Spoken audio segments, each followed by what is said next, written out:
On a stormy night in Dallas, billionaire Thomas Whitford froze in the doorway of his own mansion. His eyes widened. The perfect white walls he had spent a fortune to protect were no longer white. Splashes of red, blue, and green stretched across them like a storm of color. And in the middle of it all, his twin sons, the boys who hadn't laughed since their mother's death, were painting rainbows, their cheeks streaked with joy. "Dad, look!" Eli shouted, his little hand gripping a dripping brush.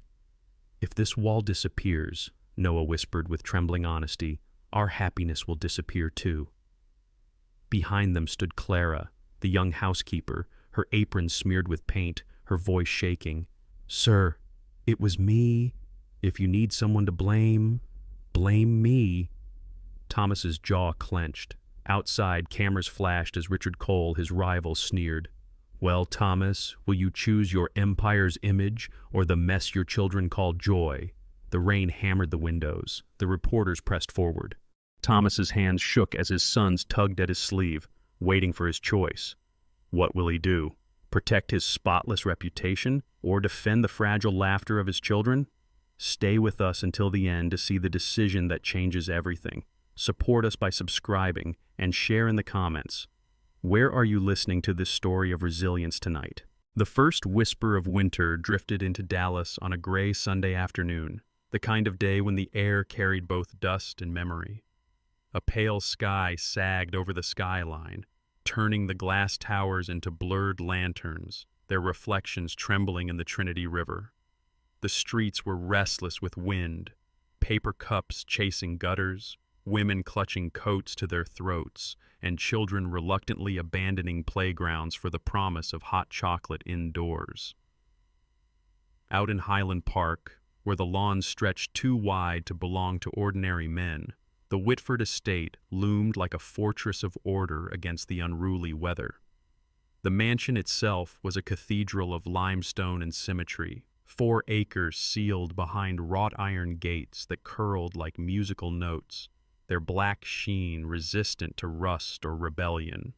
Rows of oaks guarded the front drive, their branches stripped of leaves, their trunks rigid in the November chill. Water in the marble fountain had been turned off for the season. Only a faint smell of chlorine clung to the basin.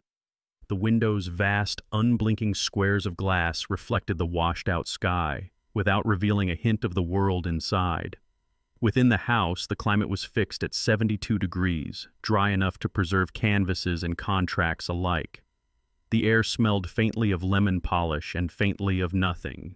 Silence sat like an honored guest in every corner, broken only by the rhythmic echo of polished shoes against marble. The sound belonged to Thomas Whitford, a man who, by 45, had acquired everything a city could give and yet walked like someone carrying a ledger with one column stubbornly unbalanced. Thomas stood tall, 6'2", with the broad shoulders of a man who had once been an athlete but now carried his strength in posture rather than muscle. His hair, dark chestnut, surrendered reluctantly to threads of gray at the temples, and the stubble across his jaw was clipped too evenly to be accidental. His hazel eyes, sharp in a boardroom, seemed perpetually tired in private, as if clarity itself had become a burden. His suits were sermons in navy, charcoal, or black, his cufflinks discreet and serious, his wristwatch, an inheritance from his late father, ticked with the discipline of old money. Thomas Whitford was Dallas construction royalty. His company, Whitford Holdings, had raised hospitals and high-rises, schools and civic centers, leaving his name etched across the skyline in glass and steel. He was a man who knew how to bend blueprints into monuments, but in his own house, he found himself helpless against the one structure that refused to be rebuilt, a family broken by loss. 2 years earlier, his wife Eleanor had died, suddenly, unfairly, the kind of departure that made time itself feel dishonest. Since then, laughter had fled the mansion like a tenant who forgot to leave forwarding information. It was not only Thomas who mourned. Upstairs, in rooms too clean for childhood, lived his sons, Eli and Noah Whitford, 9 years old, born 13 minutes apart and inseparable even in silence. Eli, the elder by a handful of breaths, had inherited his mother's light hair, a sandy gold that tumbled into his eyes no matter how often it was brushed aside. His skin was pale, easily freckled, and his frame was thin, bird-boned, as if built for speed he no longer sought. He was a boy of rituals, pencils aligned by length, socks folded into military precision, books stacked by color rather than author. Since his mother's passing, Eli had turned inward, a careful custodian of order in a world that had betrayed him with chaos. Noah the younger carried a different silence. His dark brown hair often fell in an obstinate cowlick at the crown, giving him the appearance of perpetual rumple, as if sleep followed him everywhere. His eyes were large and gray, wide with a wonder he no longer showed aloud. He was often found at the window, his small hand pressed flat to the glass, watching birds with an intensity that suggested prayer. Noah still loved yellow, the color of warmth, of sunlight he longed to hold. But he wore it not for cheer, but as armor, as if clothing himself in brightness might keep the darkness from pressing too close. The boys rarely laughed now. They played little, spoke less. To Thomas, their silence was the truest indictment. All his wealth, his empire of towers, his mastery of contracts, none of it could conjure the simple music of his children's joy. He told himself his goal was to preserve their future, to maintain stability and reputation, to keep the family name above reproach. But in the quiet hours, his true goal surfaced. He longed for the day when Eli and Noah might laugh again. The Whitford household required staff, though Thomas disliked the word. The gardener still hummed gospel tunes to the oaks. A personal assistant oversaw schedules with military precision. And most recently, there was Clara Jenkins. Clara was 32, tall and willowy, her presence carrying the understated elegance of someone who had learned to move in silence. Her skin was a deep, radiant black, her hair drawn back beneath a navy head wrap that revealed strong cheekbones and watchful eyes. Those eyes, brown with flecks of amber, saw more than they ever confessed. Clara had once been a painter, briefly celebrated at local galleries before grief and necessity dismantled her career. A failed grant, a lost parent, and debts she could not ignore had forced her to trade brushes for brooms. Yet her hands still bore faint stains of linseed oil. Her knuckles carried specks of old color, freckles of pigment that no scrubbing could remove. Life had taught Clara resilience without bitterness. She had learned that silence could be both prison and canvas, that children spoke in gestures long before words. She was not a woman who demanded attention, but one who noticed everything, the way a boy's shoulders tightened when asked a question, the way an empty hallway hummed with absence. She brought warmth to a house that resisted it, stocking the pantry with cinnamon and vanilla where once there had only been order and starch. To the agency that had placed her, she was simply a housekeeper. To herself, she was a quiet witness, waiting to see if she might coax life back into walls that had forgotten how to echo laughter. At the far edge of Thomas's professional world lurked Richard Cole, 50 years old, lean and sharp as barbed wire. His suits, impeccably tailored, were always dark, thin pinstripes that elongated his already tall frame. His hair was iron gray and slicked back with the discipline of someone who liked to see reflections behave. His eyes were pale, cold, and amused, the eyes of a man who enjoyed watching others stumble.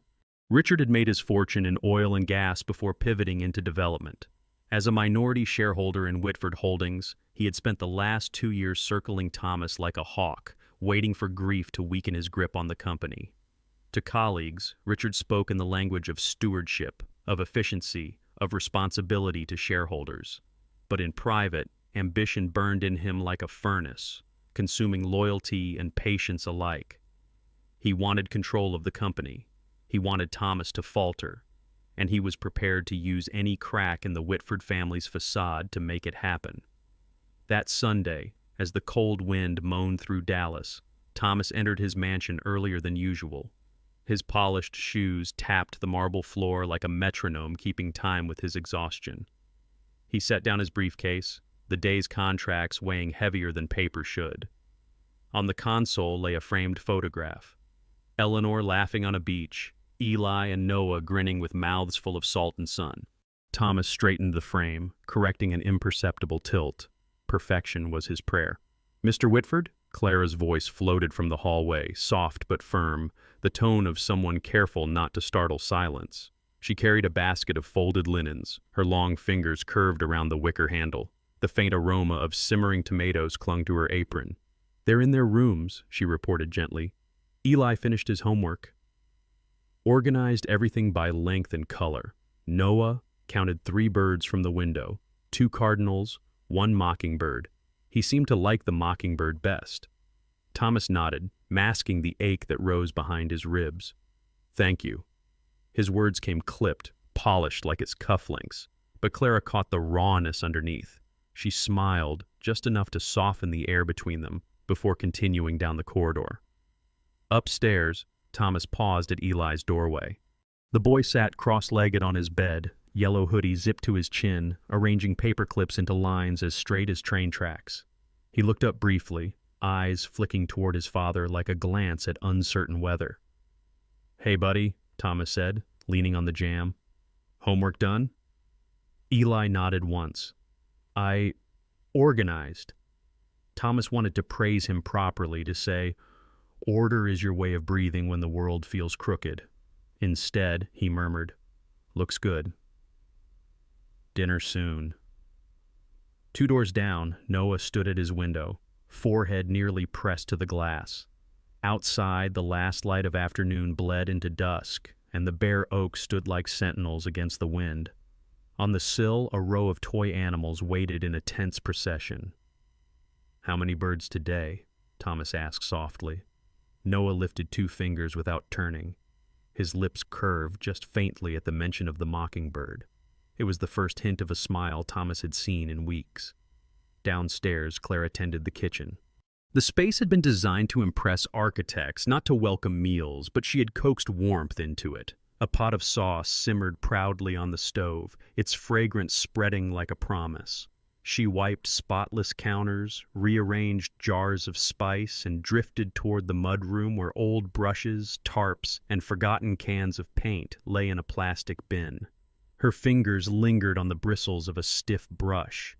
She closed the lid quietly, a secret thought curling inside her. At dinner, the 4 of them sat without fanfare. Eli aligned his utensils like equations.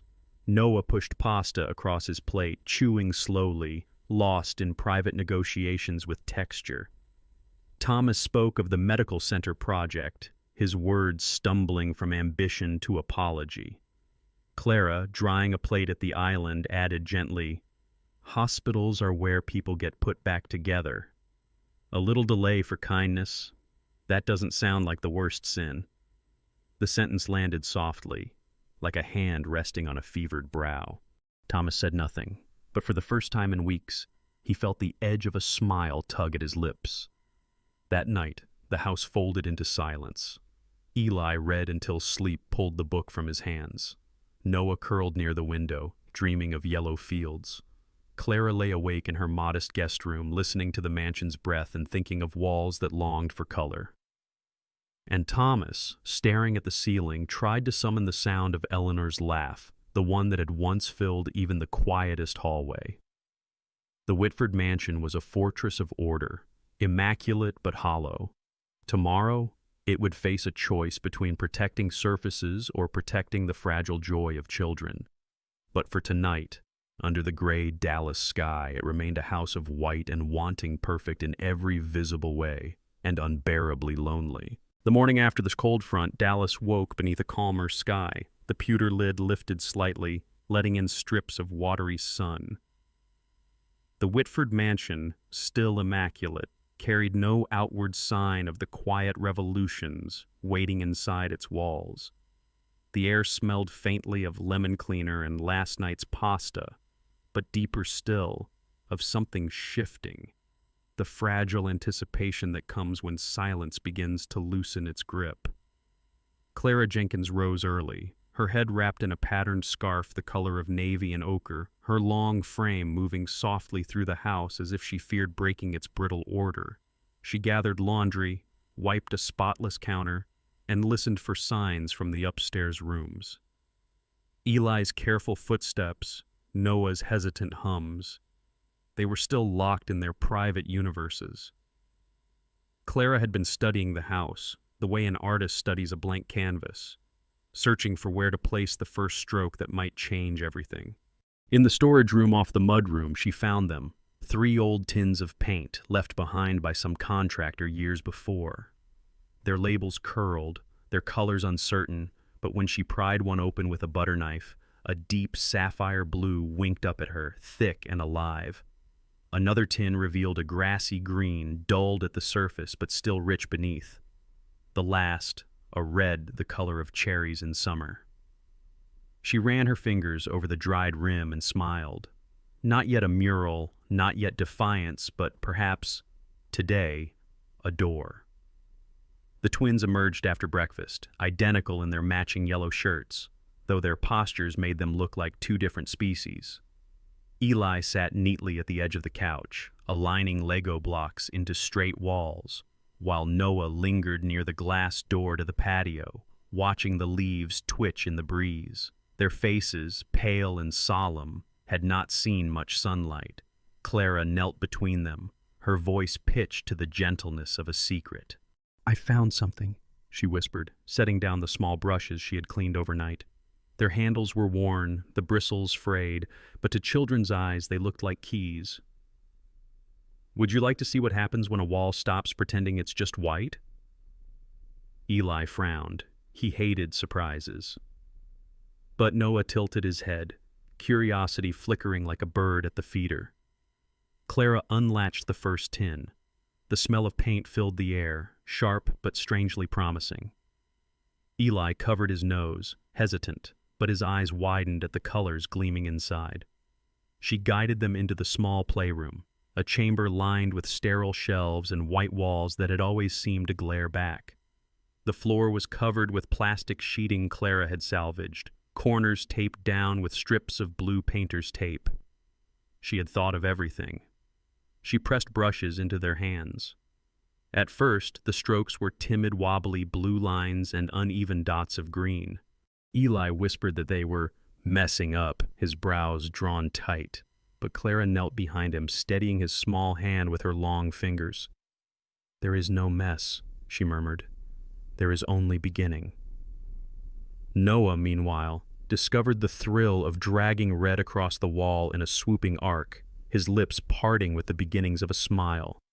Minutes passed, and the white wall bloomed with crude shapes, crooked suns, lopsided squares, streaks that looked like wings. Eli abandoned precision, laughing nervously when his brush dripped on the plastic floor. Noah, emboldened, began to layer color upon color until the shapes tangled into a chaos that made sense only to children. And then it happened, the sound Clara had been waiting for. Laughter, small at first, almost fragile but unmistakable. Eli giggled when his brother accidentally smeared paint on his cheek. Noah's laugh followed, bright and startling like a bird suddenly taking flight. Their twin voices rose together, filling the playroom, seeping into the sterile corridors of the house. Clara closed her eyes for a moment, letting it wash over her like sunlight. The door swung open. Thomas Whitford stood on the threshold, his tall frame casting a shadow over the scene. He had come home early from the office, weary from another battle with contractors and lawyers, hoping for the silence he could manage if not the laughter he craved. Instead, his eyes fell on catastrophe. Paint tins overturned, brushes dripping, 2 sons smeared in color, and an entire wall of his pristine mansion vandalized in a storm of chaos. His jaw clenched. He stepped inside, the click of his shoes loud against the tarp. His gaze locked on Clara, who had risen to meet him, her apron spotted with red. The air between them bristled with tension. "What?" he began, his voice low but trembling with fury. "Is this?" Eli froze, brush slipping from his hand. Noah ducked behind Clara, the small spark of joy retreating instantly. Thomas's eyes swept the ruined wall, the mess on the floor, the stains already drying on the boys' shirts. His empire was built on structure, on precision, and here was disorder flaunted in his own home. His first thought was dismissal. Fire her, end it before it spreads. Clara's voice was calm, though her pulse thundered. It's paint, Mr. Whitford, and it's the first time they've laughed in months. Thomas's anger collided with her words, leaving him momentarily speechless. The boys stood silent, Eli trembling, Noah clutching his brush like a shield. The silence pressed hard, broken only by the tick of Thomas's inherited watch. He opened his mouth to deliver judgment when, outside the estate, another subplot quietly began to stir. At a cafe 2 blocks from Whitford Holdings headquarters, Daniel Price, a man in his late 50s with thinning hair and a permanent stoop in his shoulders, sat nursing a bitter coffee. Daniel had once been a trusted site manager for Thomas's company, known for his loyalty and skill. But after a workplace accident left him with a limp and an early retirement package, bitterness had settled into him like rust. His eyes, pale blue and perpetually narrowed, scanned the room until they landed on the man sliding into the booth across from him, Richard Cole. Richard's tailored suit seemed to absorb the afternoon light, his steel-gray eyes glinting as he offered Daniel a smile that promised nothing good. "Tell me," Richard said smoothly, "how are things at the Whitford estate these days? I hear you still have friends on the inside." Daniel shifted uncomfortably, but the lure of recognition and the subtle promise of money softened his reluctance. He described whispers he'd heard, the new maid with artistic tendencies, the growing chaos of children left unchecked, the possibility of disorder behind Whitford's perfect walls. Richard leaned forward, his fingers drumming against the table. A story was forming, one he could feed to the press. Billionaire lets mansion turn into graffiti den, while empire crumbles. Back in the mansion, Thomas still stood before the painted wall. His fury had not yet abated, but Clara's words hung in the air like an uninvited truth. He could not deny the color in his son's cheeks, the faint tremor of joy still lingering even in their fear of his reaction. But order was his creed, and this was sacrilege. He exhaled, long and sharp. "Clean it up," he said at last, his voice hard, each word a verdict. "And after that, we will discuss your employment." Clara lowered her eyes, accepting the blow without flinching. Eli's hands trembled, Noah's lip quivered. The laughter had vanished as quickly as it had come, but Clara knew what she had heard, what she had seen. Even if Thomas could not yet accept it, the wall had begun to speak. The playroom fell back into silence, broken only by the sound of brushes being set down, of footsteps retreating, of Thomas closing the door behind him with the finality of a gavel. Outside, the Dallas sun dipped toward evening, washing the streets in amber light. And in a smoky cafe, Richard Cole smiled over his glass of rye, already composing the scandal that would shake the Whitford name. The Whitford mansion carried the echoes of silence like an old cathedral carries incense, heavy and lingering even after the candles have burned away. For 2 days after the incident in the playroom, the walls had worn their stains of color like a scar, a reminder of both rebellion and revelation. Thomas had ordered the mess cleaned, but in truth only the floor and brushes were scrubbed. Clara, practical in her disobedience, had left the painted wall untouched, reasoning that paint required drying time before removal. The boys, Eli and Noah, hovered near it each evening, their small fingers grazing the hardened streaks as if it were a relic of something holy. Thomas tried to ignore it, though his eyes returned to that wall as a man returns to the scene of a near accident. He had spent years cultivating control order in his company, order in his house, order in the daily rituals that had kept him afloat since Eleanor's death. But now the evidence of chaos stared back at him from plaster, daring him to decide whether it was desecration or deliverance. On the third afternoon, the air was thick with the smell of rain before the storm, the Dallas sky pressing low and electric. The boys lingered in the playroom while Clara tidied in the hall, humming faintly under her breath. Thomas returned early from a board meeting that had left him raw. Richard Cole had pressed harder, questioning Thomas's leadership with oily precision, hinting to other shareholders that perhaps Whitford Holdings needed steadier hands. Thomas had walked out of the meeting with his jaw clenched and his pride bruised, his chest aching with unspoken fury. He entered the playroom with that storm still in his veins. There they were, his sons, brushes in hand again. The wall brightened further with swirls of fresh blue and green Clara had allowed them to continue. Paint dripped down like unruly vines. His first instinct, sharpened by humiliation and exhaustion, was to end it. His mouth opened and the words came sharp-edged, prepared to cut. But then it happened. Eli smeared a thick red line that accidentally streaked across his own nose. Noah burst out laughing, a sound so pure and unguarded that it pierced the room like sunlight through storm clouds. Eli, startled, began to laugh too, dropping his brush and clutching his stomach as if the joy itself hurt. Their twin voices rose together, high, unrestrained, unbroken, and for the first time in 2 years the house shivered with their music. Thomas froze. His words lodged in his throat, his anger so carefully sharpened, dulled instantly. He stared at his sons, at their bright eyes, at the way their shoulders shook with mirth. He had not seen this since Eleanor was alive. His breath caught, his chest tightened not with rage, but with something frighteningly close to hope. His hands trembled. He looked at the brushes lying on the tarp, the colors waiting, and before he could second-guess himself, he bent down and picked one up. The handle felt awkward in his grip, unfamiliar, like holding a foreign language. He dipped it into the paint and drew a crooked line across the wall. It was clumsy, uneven, nothing like the clean blueprints he was used to. But the boys gasped as if he had conjured magic. "Daddy's painting!" Noah cried, his voice breaking with excitement. Eli ran forward, seizing his father's sleeve. "Again! Do another one!" Thomas's laugh cracked out, unpracticed and rusty, but real. He swiped another line, uglier than the first, and both boys shrieked with delight, leaping onto him in a tangle of arms. They clung to him, smearing paint onto his suit jacket, not caring, not apologizing. And for the first time in years, Thomas did not care either. He wrapped his arms around them, his voice hushed, as if afraid to frighten the moment away. Behind them, Clara stood in the doorway. Her hands were clasped tightly in front of her apron, her dark eyes wide with both wonder and dread. She knew this moment was dangerous. If Thomas's temper returned, she could lose everything. Yet she also knew she had been right to risk it. In that fragile instant, she saw the weight lift from the children's shoulders, the color return to their faces, the memory of Eleanor's love flickering alive again in their laughter.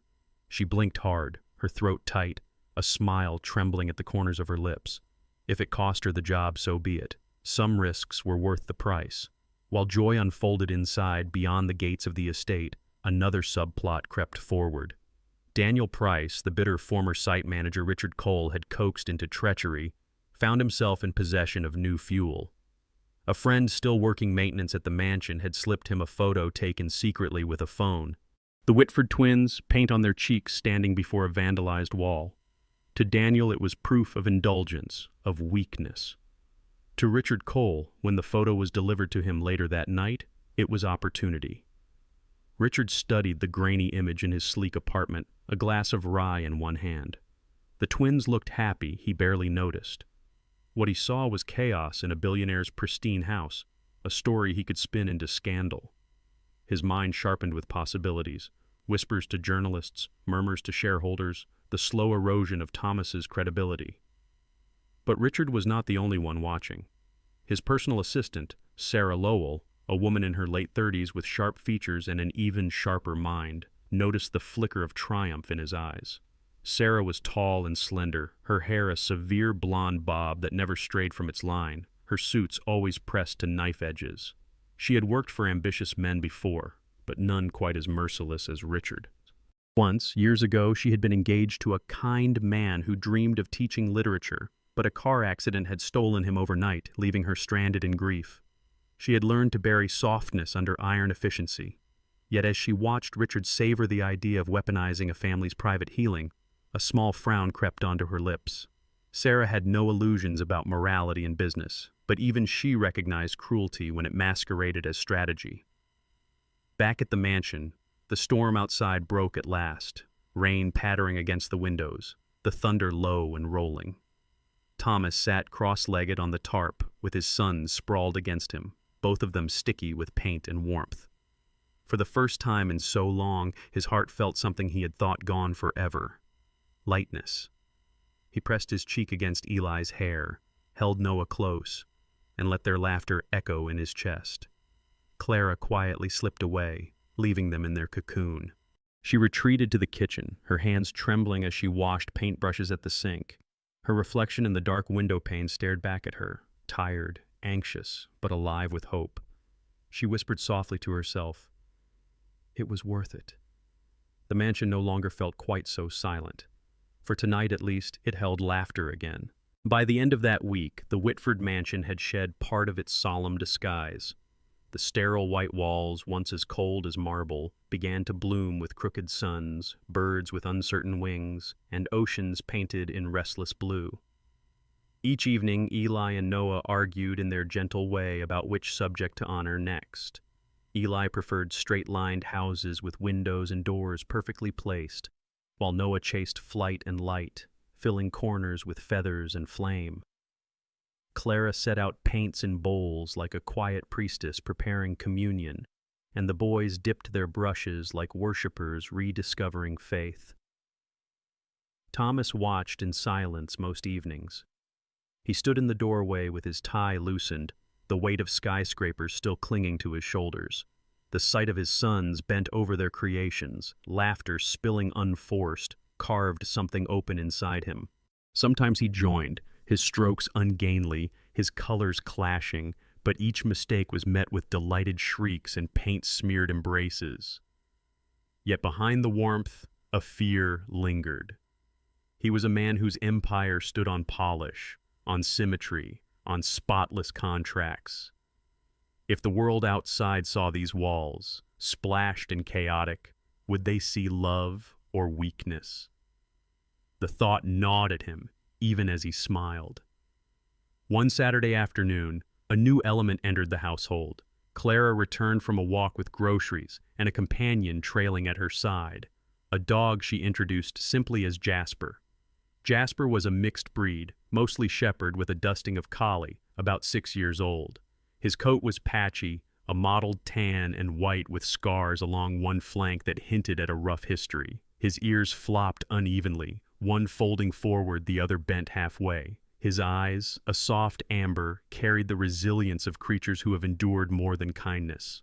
Clara explained that he had been wandering near the market, ribs showing, tail wagging despite the limp in his hind leg. She couldn't bring herself to leave him. Thomas frowned at first, his instinct for order resisting yet another variable, but the boy's reaction was undeniable. Noah knelt at once, his hands tentative but steady as Jasper licked them eagerly. Eli hung back, cautious, then reached forward to pat the dog's head, surprised when Jasper leaned into the touch with utter trust. The room filled with laughter again as the dog rolled clumsily onto his back, paws in the air. Against his better judgment, Thomas allowed Jasper to stay, telling himself it was temporary. But Clara, rinsing vegetables at the sink, saw the boys' faces glow brighter than they had in months, and knew Jasper had already been adopted. The house, now alive with both voices and paw steps, became a kind of gallery that breathed. Each wall, streaked with color, carried the imprint of healing. Yet beneath the joy lay Thomas's constant unease. At the office, Richard Cole's insinuations grew sharper. Colleagues whispered about distraction, about whether grief had softened his edge. Thomas knew if anyone glimpsed the painted chaos at home, Richard would twist it into a narrative of decline. He locked doors more carefully, avoided hosting dinners, and told himself the secret must be contained. But secrets have a way of slipping through. Richard, impatient, began to move. In a quiet downtown bistro lit by amber sconces, he met with Mark Felton, a reporter in his early 40s whose lean frame and prematurely gray hair gave him the look of a weary crow. Mark's eyes, dark and restless, had seen enough scandals to distrust everyone, yet his smile was quick when opportunity glimmered. Once a principled journalist, Years of deadlines and debts had bent him into a pragmatist. Richard leaned across the table, his cufflinks glinting, and placed a small envelope before him. Inside was the photo Daniel Price had secured, the Whitford twins, faces smudged with paint, standing before a riot of colors on a once pristine wall. Mark's eyebrows lifted. This is his house? Richard's smile was thin as paper. His sanctuary. The fortress of perfection he parades to shareholders. Look at it now. A circus. Mark tapped the photo against his chin. Children playing doesn't exactly scream scandal. Children playing under the neglect of a father too distracted to lead, Richard countered smoothly. Imagine the headline, Billionaire's mansion reduced to graffiti playground. It undermines his brand. You know how quickly perception becomes fact.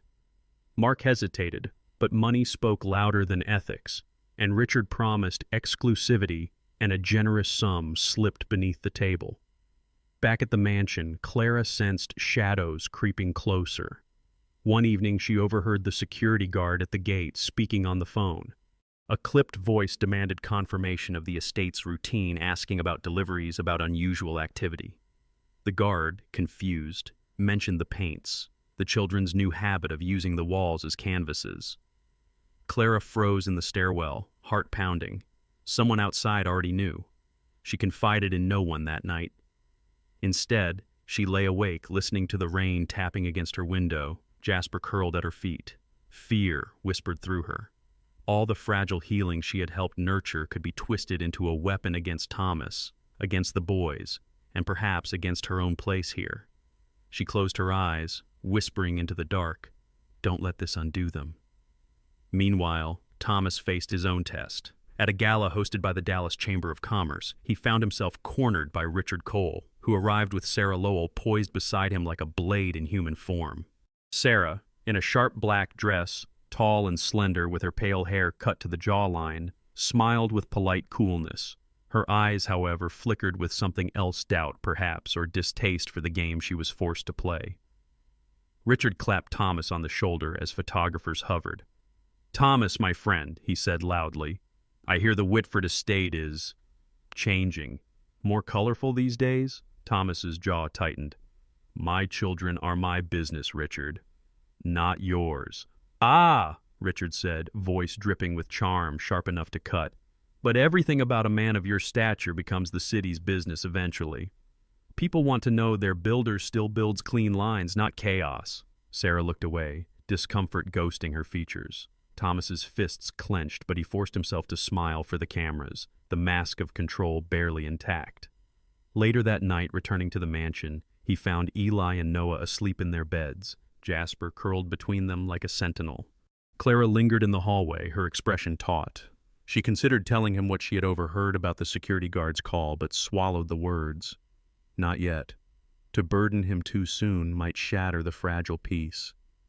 Instead, she whispered, "They laughed themselves to sleep tonight," and saw his face soften just enough to remind her why she had risked everything.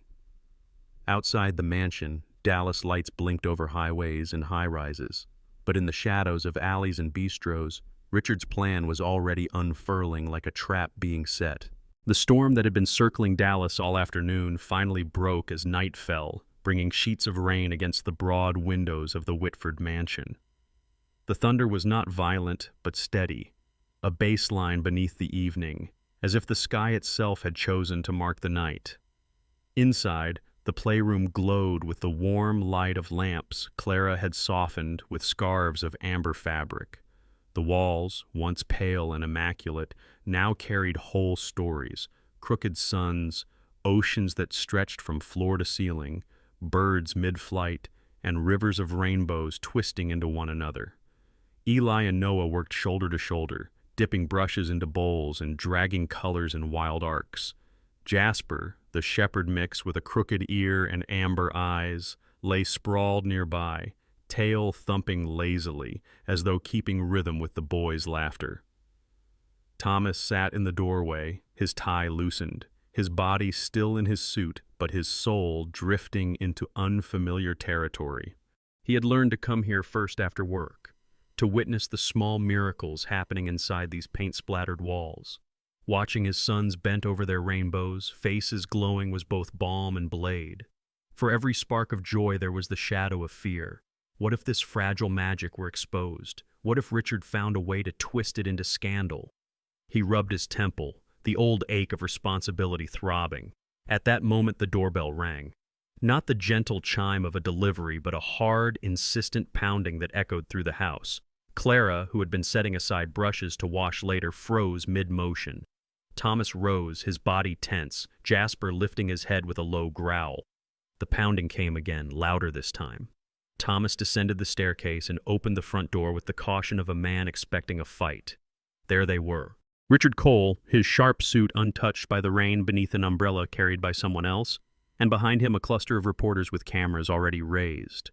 The flashbulbs burst like small lightning strikes. "Thomas," Richard said smoothly, his voice carrying both mockery and triumph, "we've heard fascinating things about your home. I thought perhaps you'd like to set the record straight, for the public good, of course." Thomas's jaw tightened. He could see the lenses glinting, the microphones thrust forward, hungry for spectacle. Rain splattered against the marble steps, water pooling at his polished shoes. "This is private property," he said, his voice firm. "You have no right." Richard smiled thinly. "But surely you have nothing to hide, unless, of course, those rumors of murals and chaos are true." His hand gestured toward the interior. At that moment, Eli and Noah appeared at the top of the stairs, their small figures backlit by the glow from the playroom. Their hands and cheeks were streaked with paint, their eyes wide. "Daddy?" Eli whispered, his voice carrying the fragility of hope. Thomas turned back, his heart clenching. Behind the boys, Clara appeared, pale and trembling, her apron smeared with color. She had heard the exchange, had seen the cameras. She stepped forward, her voice low. "It's my fault," she said, her hands clasped tightly. "If you need to protect yourself, Mr. Whitford, tell them I acted without your knowledge. Dismiss me. I'll take the blame." Her eyes shone with resolve, though her body trembled. For her, losing the job was worth the price if it meant shielding the boys from scandal. But Richard's voice sliced the air. "So here we are. Your empire's image hanging on a single wall. Clean it, and you show the world your discipline. Keep it, and you show them weakness." The cameras clicked like judgment itself. Thomas stood frozen between two worlds. His instinct for order screamed at him to end this, to scrape the walls bare, to fire Clara, to reclaim the spotless life he had cultivated. But then he felt it. Eli's small hand tugging at his sleeve. He looked down into his son's eyes, shining with both fear and courage.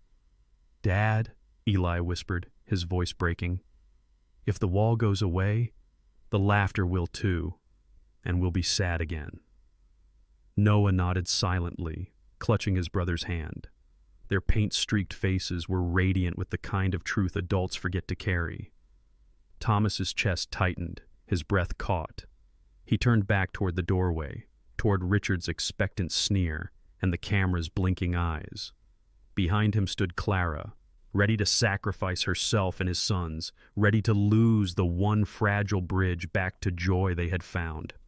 The moment stretched, thunder rolling outside, Jasper's growl low in the background.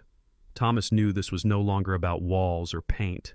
It was about choosing the kind of father he would be, the kind of man he would remain. There would be no turning back from whichever choice he made.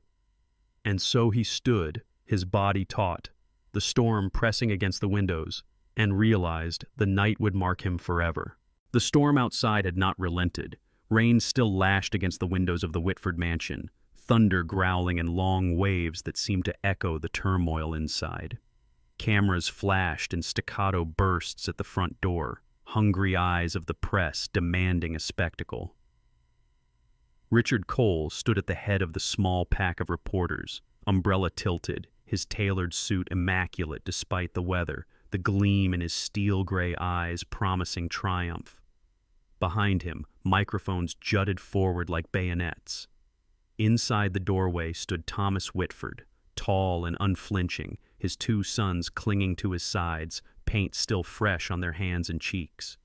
Clara hovered a step behind, trembling, ready to sacrifice herself if necessary. Jasper the shepherd mix pressed against Noah's leg, hackles raised, growl low and steady. For one long moment, the silence held, filled only by the patter of rain and the clicks of impatient shutters. Richard's smile widened, sure of his victory. Thomas glanced down at Eli and Noah, at their faces lit not by fear alone but by desperate hope. He drew a breath, straightened his shoulders, and stepped fully into the frame of the doorway. "This," he said, his voice resonant, carrying over the storm and into the microphones, "is not a mess. This is the laughter my children lost the day their mother died. And I will trade every skyscraper, every contract, every polished reputation I have to keep it." The words, raw and unvarnished, pierced the night like lightning. The cameras exploded in frantic flashes. Reporters gasped, their carefully rehearsed narratives dissolving in the face of something unspun and deeply human. Clara's eyes filled with tears. Eli pressed his face into his father's sleeve. Noah reached down to clutch Jasper's fur, grounding himself in the moment. Richard's face faltered for the first time. His confident smirk thinned, his jaw tightening as he realized the trap he had set had sprung in reverse. He had wanted scandal. Instead, he had given Thomas a stage for redemption.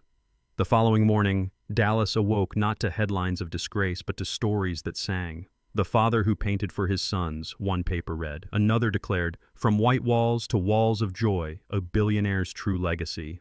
Talk shows played the clip of Thomas's declaration again and again, pausing on the image of him with his children at his side, their cheeks smudged with color.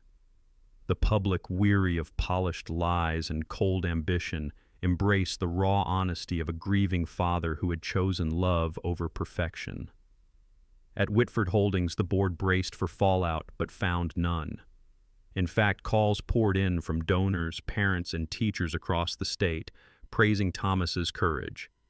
His shares rose modestly. His name was suddenly attached not to sterile towers, but to humanity. Richard Cole, however, felt the shift in every room he entered.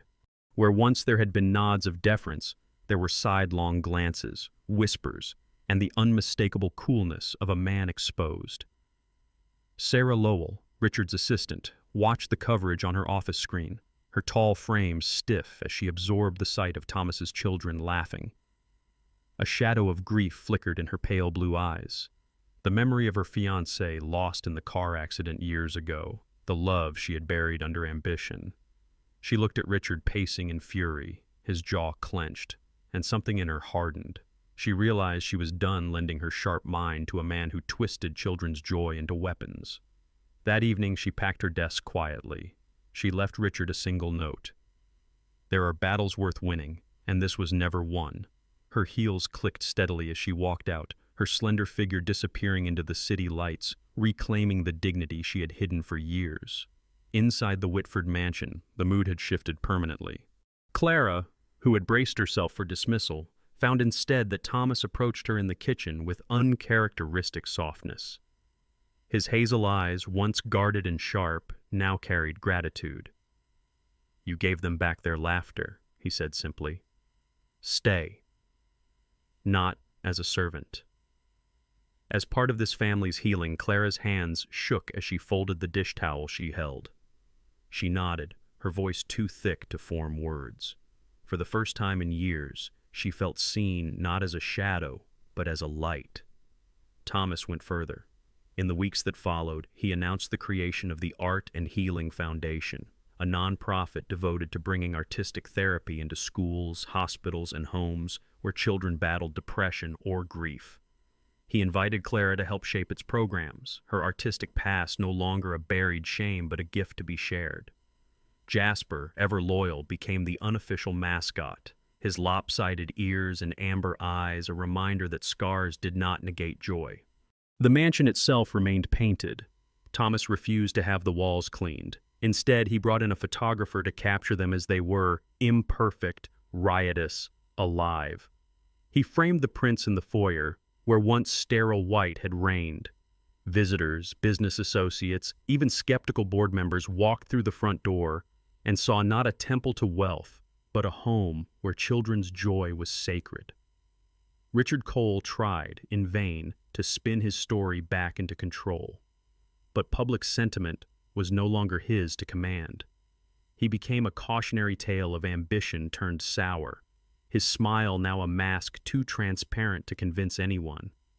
His influence dwindled, his empire shrinking not through scandal, but through irrelevance. And so the Whitford estate, once a monument to silence, became a sanctuary of color.